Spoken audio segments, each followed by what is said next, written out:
you find, because it's so difficult to sort of actually kind of pin down ultimately what you do apart from the cliches, that you're constantly asked stuff that pins you down to the cliches?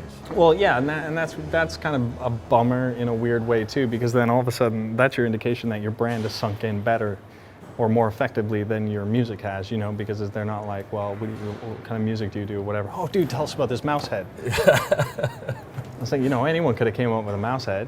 Yeah. Especially that one. It's not the most insane, complex design ever, actually. As a matter of fact, the whole thing derived from me learning a 3D program, just making a bunch of spheres. And look, I made a Pac-Man. Let's put some ears on it. And how comfortable is it for someone who essentially is coming out of, I guess, a bedroom, a studio, technology, to become an entertainer? That was me about 2 years ago. You know, I really was out of a basement writing music, and here we are. You know, it's a little scary, but you learn quick. You realize that, well, for starters, producing the music is the basis of the whole thing, and then producing the music and, you know, kind of transforming that music into a format that you can manipulate more so than someone just playing the track. When I'm playing a single track out there, I'm actually getting it on, you know, 12 channels of audio, so I can stripe out and do whatever I want and keep it live. But the whole track is running nevertheless. I mean, it almost needs a new word in a way. That's, you know what, man after my own heart. I'm trying to redefine, you know, what people are doing, you know, differently today than, you know, the traditional DJ. One of the things I thought you'd managed to pull off is that fascinating Kraftwerk ideal of that you could do that in every major city simultaneously as sending it out, you know, invading the I love it too. I love it too. Then I'd never have to leave the house because, like I've said many times before to, you know, other people, I hate traveling. I mean, have you come close to thinking of a name to describe what it is? I mean, there's so many genres that are used nowadays, but no new description of a performer like you in a way. I couldn't nail it down to 2 words, and I've never really, like, it's just such a menial waste of time for me to sit there and try and write the Bible on, you know, describing what it is I'm trying to do when I'm too busy doing it, you know. So, you know, it's just live production, live performance. I wonder how far you take it back in terms of you thinking there's some tradition that you're following that has led to this. Well, this is the weird thing, is just that this is not a new thing for anyone, for me or anyone else. Like Kraftwerk has been doing this before I was born, playing their own music, not necessarily DJing, but not necessarily coding live. You know what I mean? So it's a halfway point of, you know, just call it a show. You can pay to come see a show. Yeah. It's definitely show business. Yeah, a little bit of that. You said at the beginning, though, it was important for you that this was an original show, that this did something new for you. Yeah, and I mean, right now, like I said, it's in its infancy, so it's a lot of thought went into it before we play it.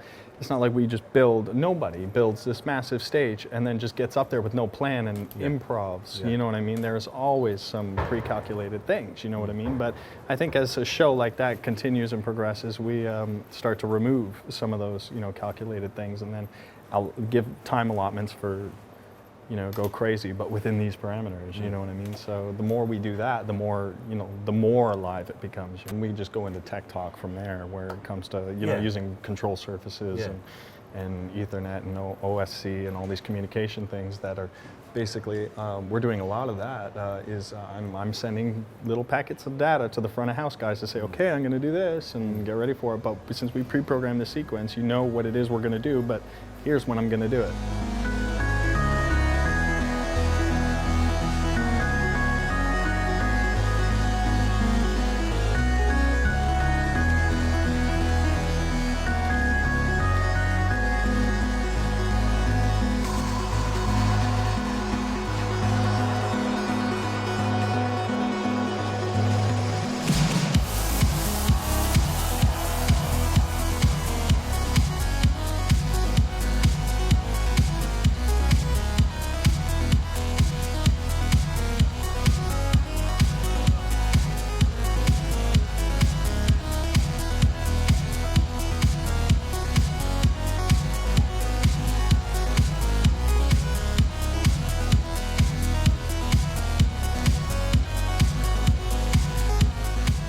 Are you busting within that to find new ways to create originality within very, very defined parameters? Does it just come down to the sonic texture that's original, or you're trying to find something new within well, the rhythmically and sonically, of course, and musically too. I'm really big on staying away from these cliche kind of chord progressions that resolve after every 8 or 16 bars. You know, it drives me crazy when I can hear a song for the first time and I'll know what the next note's going to be because that's the resolving chord, you know. So I like to do things where they don't, but do, you know what I mean? So it's actually a lot of counter melody work that I kind of take a lot of pride in. So it doesn't take me long to write the track once I get the basis for it, but it takes me forever to come up with something that's like sounds like or doesn't sound like, you know.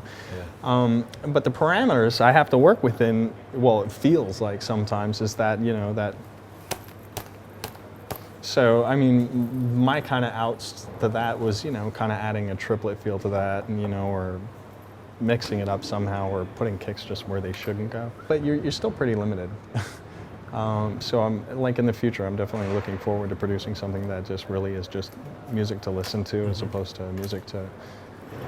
And when you look around, who do you see that you feel are very contemporary? It's very 2010, and who do you think that are your peers in doing this kind of thing? Well, as far as the music goes, yeah, lots of guys are doing it. Stimming is definitely, I would say he was kicking my butt all over the world when it came to you know, music and sonic fidelity and doing things really differently every time. It's like I listen to this guy's tracks. Well, he has the sound. I can hear a song and not know it's his, but then, you know, be able to say, you know what, I'll bet you. You know, and it is, because he has a signature sound. But the way this guy writes music is just, it's brilliant. It's great, you know, and it's like, wow. He doesn't have this big brand thing about him, and there's no identity to him. He's some kid out in Germany, and you know, it's just really funny how that works out. Well, the identity and the brand, I guess, is part of that thing that doesn't make you, as such, a musician or a DJ or a pop act. If you not market it in a certain way, but if you identify yourself, you know, and you'll eventually have your own category, you know, your own thing, as opposed to, well, Tiesto. Yeah. Oh, yeah, trance DJ. Big trance guy. Trance. Oh, that's Tiesto. We're going to put him here, you know what I mean? Yeah. And, you know, he's talented in his own right, you know, experimenting and doing in other genres, but he's just established himself in that genre so hard, so fast, and, you know, it's just like you're pretty much more or less stuck with that. And that was always one of my greatest fears, is I don't want to be, oh, hey, it's Ghost and Stuff guy. Yeah. You know, when I see kids whining on internet forums about what my stuff is, and they say, no, it's trance, and then someone says, no, it's house, and no, it's melodic, it's progressive, then I've done it right. You know what I mean? If you can't nail it, you know. So you do look at the internet forums then? Religiously. Dude, I was born and raised an internet hate machine, dude. So having set up this event, this spectacle, this extravaganza, what is your wildest wish that people go away from it feeling? I'm more interested in actually inspiring other people to do things, albeit art and more music, you know, that kind of stuff. If anything, I really love about an event, when I go to an event, if I walk away thinking, you know what, that one track, you know, is da-da-da-da, and the first thing I want to do is get home on a computer, then I would say would be a successful show for me. It's starting to turn into an art installation now with music too, so hopefully now we're going to be reaching out to, you know, with the talents of Martin and all those guys are saying, you know, rigging lights in a certain way. And what does it feel like for you coming out of the basement, the bedroom, the studio, sort of almost piloting this, almost like this architectural spaceship, you know, is it a pretty high feeling for you as well? Yeah, it's still, every time we up a production or, you know, step up from, you know, what we were doing the year before, it's always like, oh God, this is great. But at the same time, it also heightens well, what the hell's going to go wrong now? When I started my first tour in England was the picnic table tour, you know, just have my computer there, my, you know, sequencer and some MIDI controllers up there. Really very few problems go wrong. Now it's just like a whole 2 truckloads of problems, you know, and it's pretty stressful, especially when it's yours. You know, it's like this mouse head, everyone around me seems so lax. When we had a whole row of pixels just burn out into this goo, you know, everyone's like, oh yeah, one of the rows went out. I'm like, freaking out because it's kind of my baby, you know what I mean? And then at the end of the day, you guys all know that if it just fucks up so righteously bad and my head catches on fire, it's my fault, according to everyone. Right now, the one that we're gonna do on the UK tour is just still actually the prototype one. But the problem with technology like that is the prototype is a financial disaster always, you know, it's just costs so much money. Now, you do everything better the second time around, right? Because you're like, okay, no, we are not going to use a chemical bonding agent to put those LEDs on because that thing's 3,000 volts and it's going to be on my head. Not a good idea. Yeah, 6 amps. 6 amps on my head. Yeah. What is it? 0.4 amps will stop a human heart? Yeah. It's dangerous. You're living Very dangerous. As a matter of fact, the insurance company had a look at it after it got assessed and they went, hell no, dude. No way. And is there a risk you feel sometimes that you might, the balance between the music and what is a sort of, you know, radical light show, the light show might start to take over and it becomes a bit Jean-Michel Jarre? Nah, it would never do with that. that? Yeah, I'm definitely comfortable with not overdoing that. I mean, I'm not flying down in a glowing sphere with, you know, 3 hookers.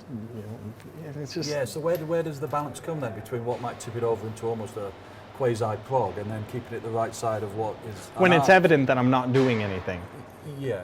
Okay. Is when it's become too much about the show. When I'm not behind my console and I'm up in the front going Yeah. all day, Yeah. then I'd be a little worried. But you know, I don't think that'll ever happen. I always need to have my hand on something, you know. And what's important to you about it not being that? Why have you got that sort of sense of discrimination? So that the stage doesn't, or the show doesn't overpower the music. Right, You know what I mean? That's something I've just made clear from day one. I said, look, okay, we can do these great, beautiful, big, huge things, and they can all have a functionality and a place, you know, but we just can't have this, you know, fuckload of pyro coming in from the sides with, you know, some lady walking a tiger across the stage. You know, as cool as that fucking is, it doesn't really have anything to do with anything unless it was wearing a mouse head and also played, you know, had some, you know, audible source to it. You know, so.